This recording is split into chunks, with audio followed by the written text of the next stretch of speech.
Olá para você, seja muito bem-vindo aqui ao canal. No vídeo de hoje eu quero falar sobre transformação. Às vezes a gente olha algumas pessoas ao redor da gente, onde a gente vai, que a gente pensa assim, meu Deus, é impossível essa pessoa mudar, ela não tem jeito. Aí a gente pensa assim, poxa, Deus bem podia mudar aquele coração, mas aí ao mesmo tempo a gente olha ali a realidade, né? E pensa assim, é impossível, não tem como, ninguém dá jeito nesse trem. E no vídeo de hoje a gente vai aprender sobre a história de Paulo, o Paulo da Bíblia, o Paulo apóstolo. E a gente vai aprender que sim, é possível Deus fazer uma mudança na vida de alguém, por mais impossível que pareça. E eu quero que você fique até o final do vídeo para a gente meditar junto, aprender junto e refletir sobre como às vezes a gente se equivoca a respeito de pessoas, quando nós sabemos que tem um Deus muito poderoso que pode transformar todo e qualquer coração. Olá para você, eu sou a Jaque e nós estamos fazendo aqui a leitura do livro de Atos. Nós temos aqui no vídeo, aqui no canal, mais de 150 leituras aqui de livros da Bíblia que estamos fazendo ao longo desses meses. Então você pode se inscrever no canal se você não é inscrito, né, para você não perder os próximos vídeos. Às vezes de sábado também tem temáticas diferentes, tem louvor, mas o foco do canal é a leitura da palavra. E todo dia eu vou estar aqui para lembrar você de ler a sua Bíblia, ler a palavra de Deus e não deixar a sua Bíblia lá na estante, né, pegando pó, porque não dá certo, né? Se a gente quer que a nossa vida seja mudada, transformada, precisamos nos alimentar da palavra de Deus. Antes de fazermos a nossa leitura, vamos fazer o que a gente faz todo dia aqui, que é falar com Deus, pedindo a Ele sabedoria para a leitura e para o tema que está reservado aqui para a gente hoje. Pai, em nome de Jesus, graças eu te dou por mais um dia, pela sua palavra tão maravilhosa e eficaz. Eu peço perdão pelos meus pecados, as minhas falhas. Fale comigo, fale com quem estiver me assistindo. Peço ao Senhor que abra a nossa mente para que possamos entender o que nós vamos ler, o que o Senhor quer nos ensinar e venha nos mudar, Senhor, venha nos impactar na sua palavra com as histórias, com as realidades de pessoas que o Senhor deixou nesse livro para que a nossa vida pudesse ser transformada através das leituras que fazemos aqui.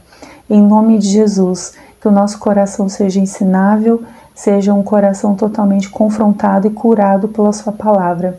É o que eu te peço e te agradeço em nome de Jesus. Amém. Bom, pega lá sua Bíblia, vem para cá, ou traz o celular, ou apenas me ouça. Nós vamos ler Atos 9, em que está escrito assim: Saulo, porém, ainda respirando ameaças e morte contra os discípulos do Senhor, dirigiu-se ao sumo sacerdote e pediu-lhe cartas para as sinagogas de Damasco, a fim de que, caso encontrasse alguns do caminho, tanto homens como mulheres, os conduzisse presos a Jerusalém.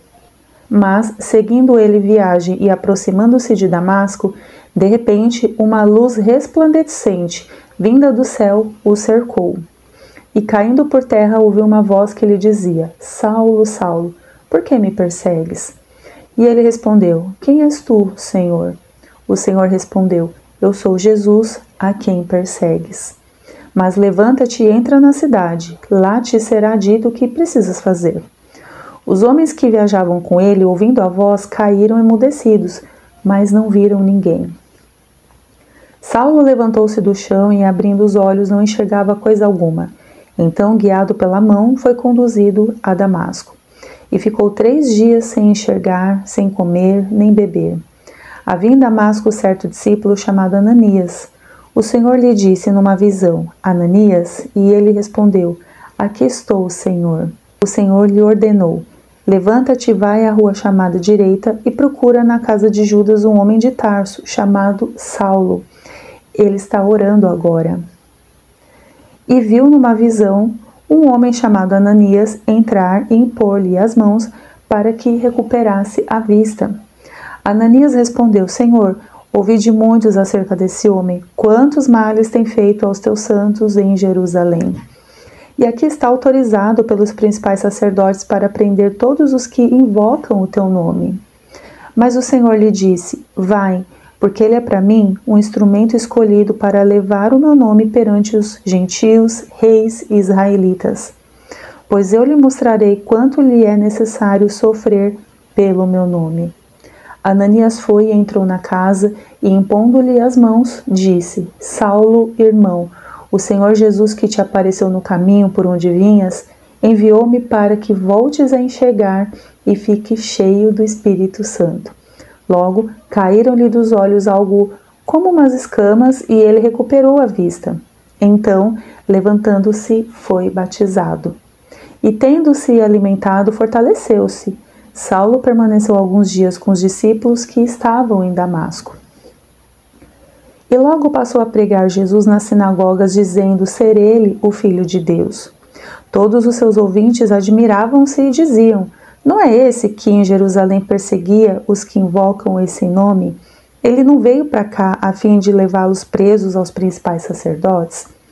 Saulo, porém, fortalecia-se cada vez mais e confundia os judeus que habitavam em Damasco, provando que Jesus era o Cristo. Depois de muito tempo, os judeus entre si decidiram matá-lo.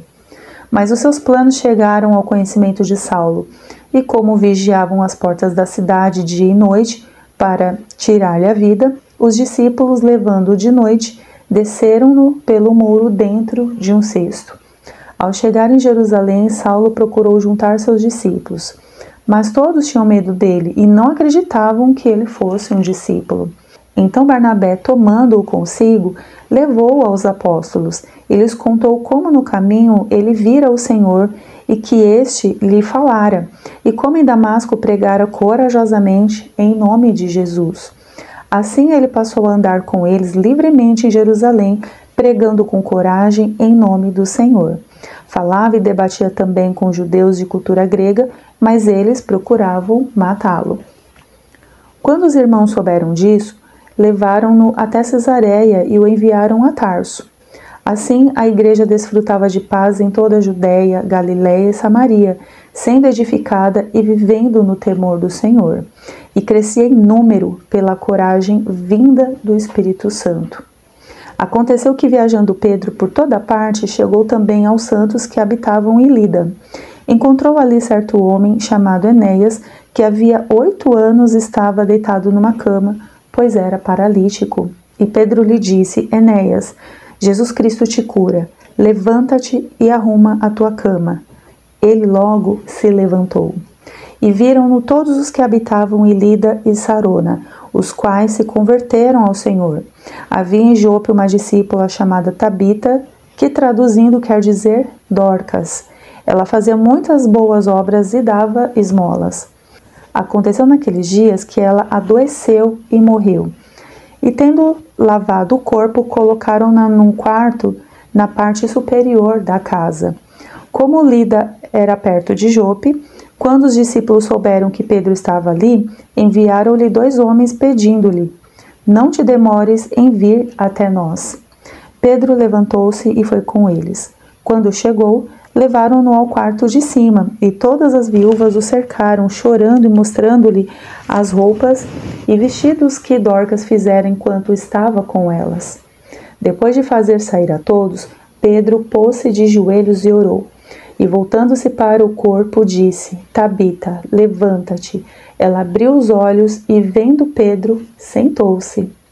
Ele lhe deu a mão, levantou-a e, chamando os santos e as viúvas, apresentou-a viva. Esse acontecimento se tornou conhecido em toda a Jope, e muitos creram no Senhor. Pedro ficou muitos dias em Jope, na casa de um curtidor de peles, chamado Simão. Mais uma vez a gente vê muitos milagres e curas se manifestando aqui no livro de Atos. A gente vê uma atuação muito forte ali do Espírito Santo, né? O Espírito Santo sempre conduzindo ali as coisas. É muito especial a gente ver isso. Isso traz muita fé no coração, muita esperança, porque parece que as igrejas hoje em dia falta muito disso, né? Falta muito da atuação do Espírito Santo.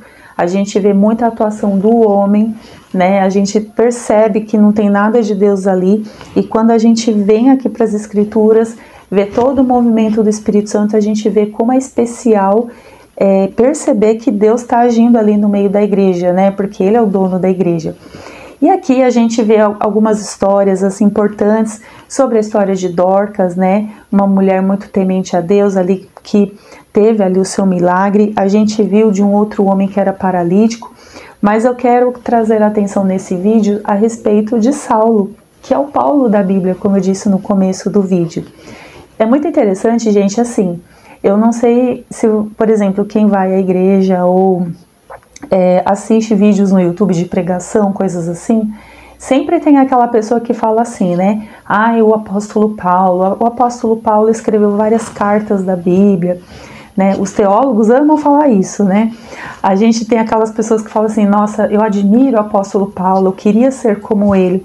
Mas, gente, quando a gente pega a história aqui, Paulo, ele foi uma pessoa depois da conversão, mas também ele era uma pessoa antes dessa conversão.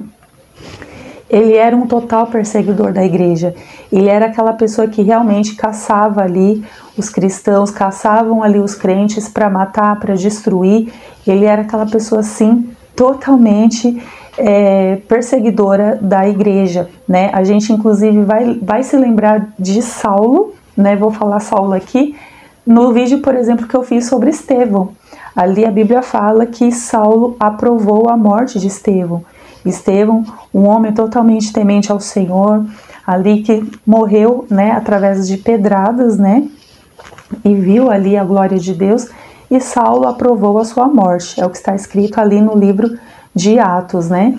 Então a gente vê que Saulo, além de ele ser uma pessoa que era muito perseguidora, quando acontece esse evento na vida dele, que ele não vai até Jesus, né, para ouvir as palavras de Jesus e se converter, vamos dizer assim, mas Jesus vai ao encontro dele, a Bíblia diz que ele fica cego por 3 dias.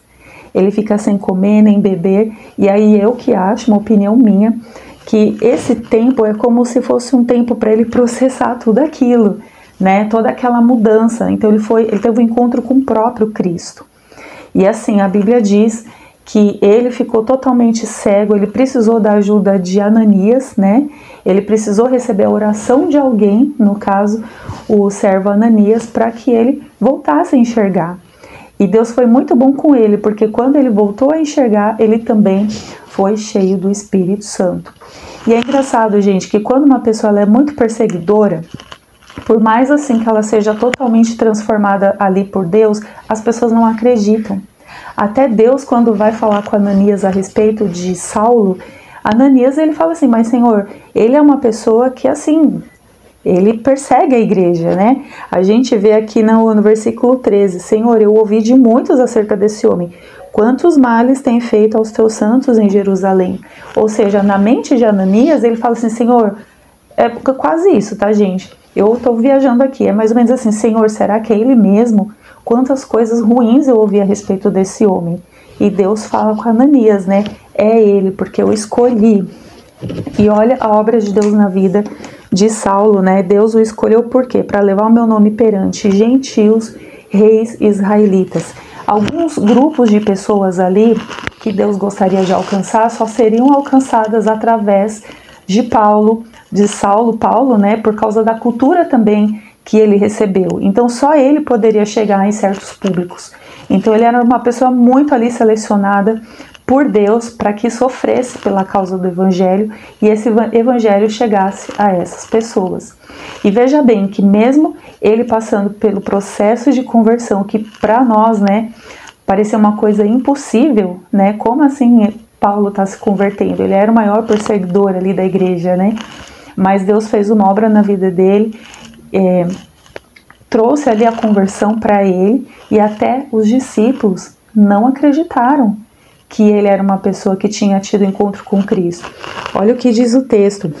Ao chegar em Jerusalém, Saulo procurou juntar-se aos discípulos. Ou seja, ele já sabia que era necessário andar ali com os discípulos, né? Então estava tentando ali se enquadrar.